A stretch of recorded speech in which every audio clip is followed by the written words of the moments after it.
As melhores histórias de terror e nonsense. Se acomode e venha comigo.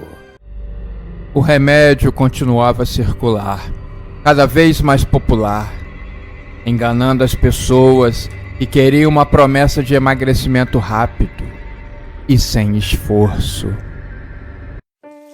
Tavares era um homem comum, vivendo a rotina de um escritório, com jornadas estressantes e um corpo que parecia resistir a qualquer esforço de emagrecimento, sempre lutando contra a balança.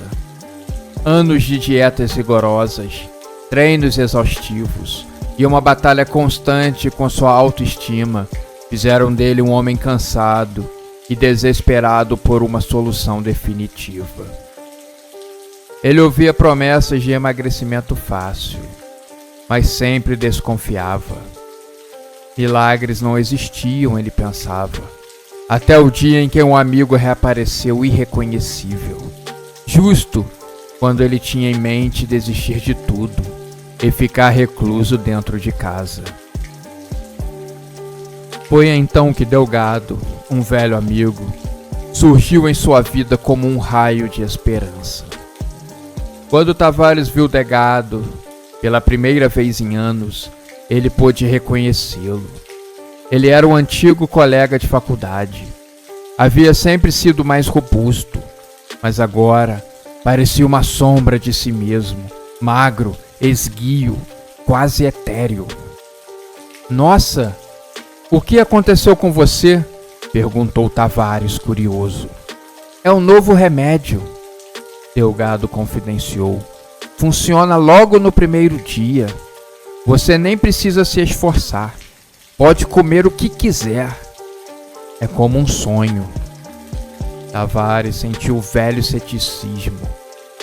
Mas a transformação de Delgado era inegável. Comprou várias caixas do medicamento, decidido a se libertar da prisão do sobrepeso. Esse remédio era apenas vendido em sites obscuros, onde promessas extravagantes eram feitas com relatos de pessoas que juraram ter mudado de vida. As caixas chegaram em embalagens simples, sem marca ou bula, apenas com as instruções mais básicas possíveis. Chegando em casa, Tavares encarou por muitos minutos aquela pílula branca, pensando se deveria ou não tomar. Algo na simplicidade do remédio o incomodava.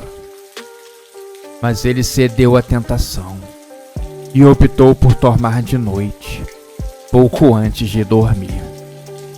No dia seguinte, ao se pesar, ele ficou em choque.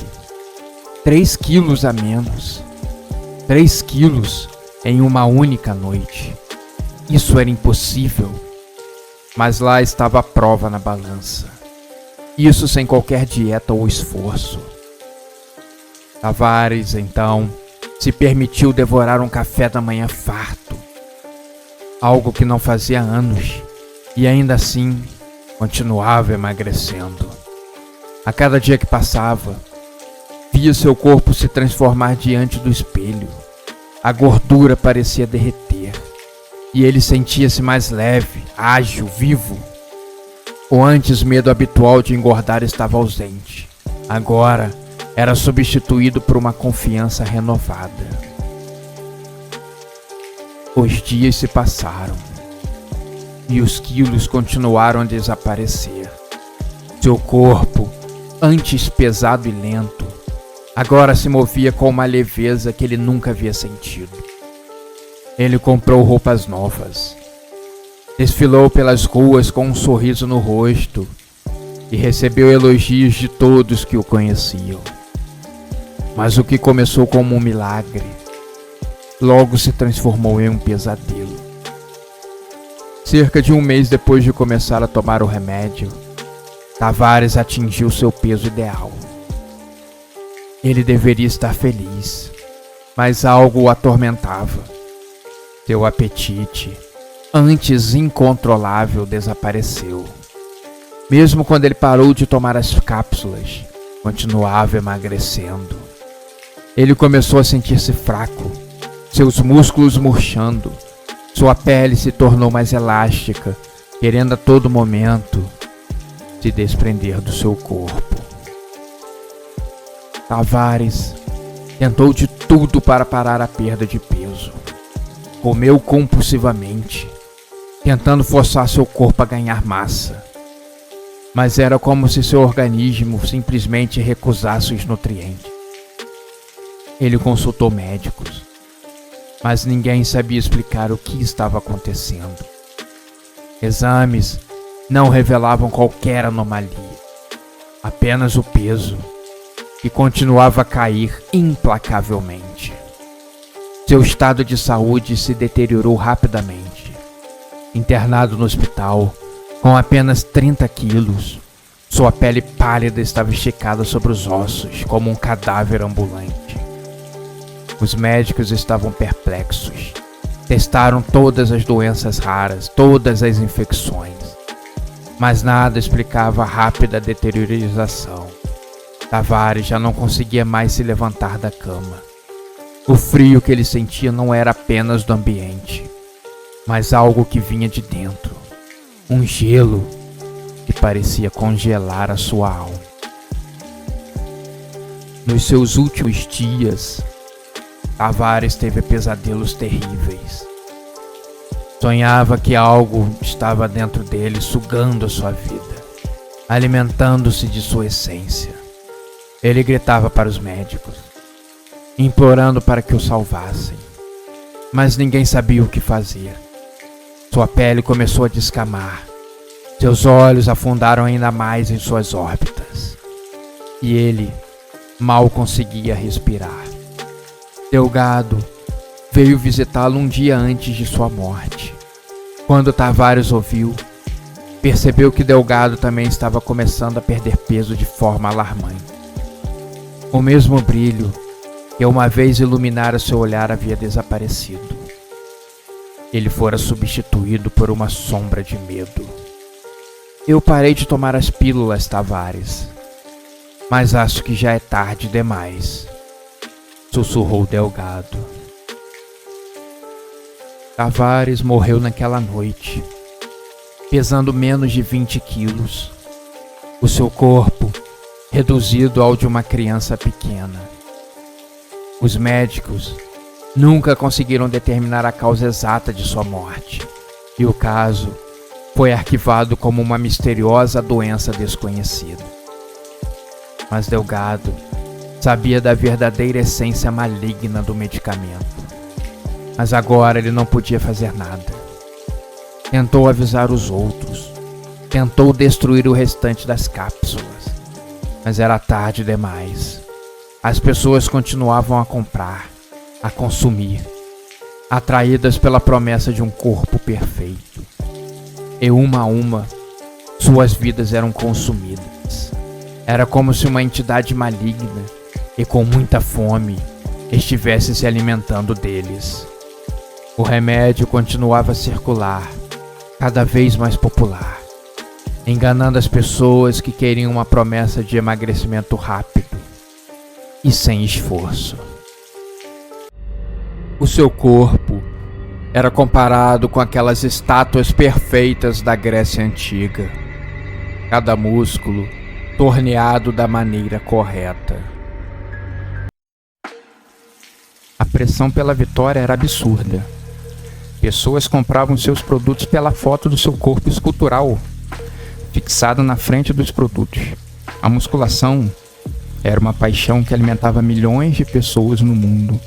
As que levavam a sério e as que não. As pessoas que falam que um dia vão começar a malhar. O seu corpo era comparado com aquelas estátuas perfeitas da Grécia Antiga. Cada músculo torneado da maneira correta. Mas ainda faltava a vitória no campeonato mais importante do mundo. O preço a se pagar por todo esse corpo perfeito era um coquetel de anabolizantes, que com todo um acompanhado médico e com uma dieta regrada, seu corpo era minimizado desse impacto, era quase natural. Mas sabemos o que era preciso para chegar a um corpo daquele tamanho. Depois de 2 anos batendo na trave, amargando o segundo lugar, ele queria dar o passo à frente, subir o último degrau, o título máximo do esporte. Seus patrocinadores pressionavam para a vitória, sempre em busca de mais ganhos, aumentar as vendas e os negócios. Tudo era um produto para venda. O fisiculturista dormia pouco, estava se exercitando além da conta. O seu corpo estava pagando um preço alto. Poucas semanas para o tão sonhado campeonato, ele desmaiou na academia, batendo a cabeça em um aparelho e desmaiando. Sua equipe secretamente o levou para o hospital. Ele foi medicado e liberado no dia seguinte. Foi apenas um susto, mas precisaria descansar por 2 semanas. O seu corpo estava muito desgastado. Era preciso dar uma pausa nas atividades. Nem pensar! Vou procurar uma solução e ligo para você em breve, falou um empresário inescrupuloso para o fisiculturista. Como combinado, no dia seguinte o empresário ligou. Chamou em um galpão em um bairro distante e rural da cidade. O endereço levava a um lugar que parecia abandonado, mas ele e mais 2 homens estavam esperando na frente. Assim que ele chegou, foi cumprimentado por todos. Entrando no estabelecimento, um papel havia sido colocado na sua frente com uma caneta. Era só uma questão de assinar ou não. O prometido é que, assinando, ele teria uma chance enorme de conseguir treinar e crescer ainda mais para conquistar o tão sonhado título. Os efeitos colaterais eram desconhecidos, mas depois do campeonato, o homem poderia descansar um pouco e recuperar o seu corpo para os próximos, que aconteceriam dali para frente há muitos meses. O marombado topou sem hesitar. A vitória traria a glória eterna, e isso é destinado apenas para grandes homens. O médico parecia saído de um filme de terror antigo. Olhar alucinado, uma enorme seringa na mão. Levou o homem atrás de uma tenda, onde havia uma maca com amarras e uma enorme lâmpada em cima. O fisiculturista olhou assustado, mas obedeceu. Tudo pela glória. Deitou na maca, o médico o amarrou, apertando forte os seus braços, e disse que doeria bastante, mas por pouco tempo. Espetou a agulha na veia do seu braço e injetou um líquido fedorento, com coloração amarelada. Então, o fisiculturista gritou. Tentou se soltar, se debateu. Apertou os dentes com todas as forças, quase os quebrando. Gritos e mais gritos, lágrimas saindo de seus olhos, todas as veias estufadas. Depois do seu corpo muito lutar, desmaiou. Acordou no dia seguinte com outra agulhada no braço. O médico disse que o procedimento duraria apenas por 3 dias. Depois, estaria liberado para ir para casa e treinar. Afinal, o campeonato era logo ali. Depois dos 3 dias, o fisiculturista saiu andando do galpão. Estava se sentindo muito mais forte que o normal. Chegando na academia, ele olhou assustado para o seu físico. Estava maior que antes. Pegava mais peso que antes. Estava com muito mais energia que antes. Conseguia treinar por 15 horas sem parar. Uma verdadeira máquina. Estava alucinado. Seus olhos brilhando. A glória eterna. Essa frase não saía da sua cabeça. As pessoas na academia começaram a tirar mais fotos com ele, postando em redes sociais. O seu corpo esculpido atraía curiosos. Seus produtos estavam vendendo bem mais, iludindo pessoas que pensavam que ficariam assim consumindo esses produtos. Deus perdoe essas pessoas. Chegou o grande dia. No hotel, ele bateu o peso para competir. Tudo saindo conforme o combinado. Seus treinadores dando dicas, orientando até a hora dele subir no palco. besuntado de óleo. Os demais atletas o olhavam assustados. Até o campeão. Ele não estava acreditando o que estava vendo. O homem aumentou muito de tamanho desde o ano passado. Como isso era possível? Mas é como diria aquele grande ditado: tudo que vem fácil, vai fácil também. Quando ele subiu no palco para começar a exibição das poses, ele sentiu que algo não estava saindo como planejado. Seu corpo começou a borbulhar por dentro. Ele sentia seus órgãos se mexendo. Uma sensação de queimadura interna começou a incomodar. Ele seguia tentando ignorar, até a hora que não conseguiu mais. Pessoas na plateia gritaram. Os outros atletas olharam para ele assustados. Alguns se afastaram. Outros foram buscar ajuda. As câmeras de televisão que transmitiam para o mundo inteiro interromperam as imagens. Algo assustador acontecia. Um líquido grosso começou a sair do homem por todos os seus orifícios. Seus olhos pularam para fora, ficando pendurados. Sua boca cuspiu um misto de gosma e órgãos internos. Ele caiu no chão. Seu corpo começou a queimar, sair uma fumaça. Os médicos tentaram se aproximar, mas não conseguiram. Um atleta chegou com um extintor de incêndio e disparou no fisiculturista. A plateia não sabia o que dizer. Alguns quiseram filmar, querendo curtidas. Outros foram embora com medo do que poderia acontecer depois. Assim que a fumaça do extintor cessou, os médicos se abaixaram para socorrer o homem. Mas não encontraram mais um homem. Encontraram uma massa disforme em meio a uma gosma grossa e nojenta. O preço pela glória eterna fora paga com uma morte cruel e com o seu nome, ao longo dos meses, jogado na lama.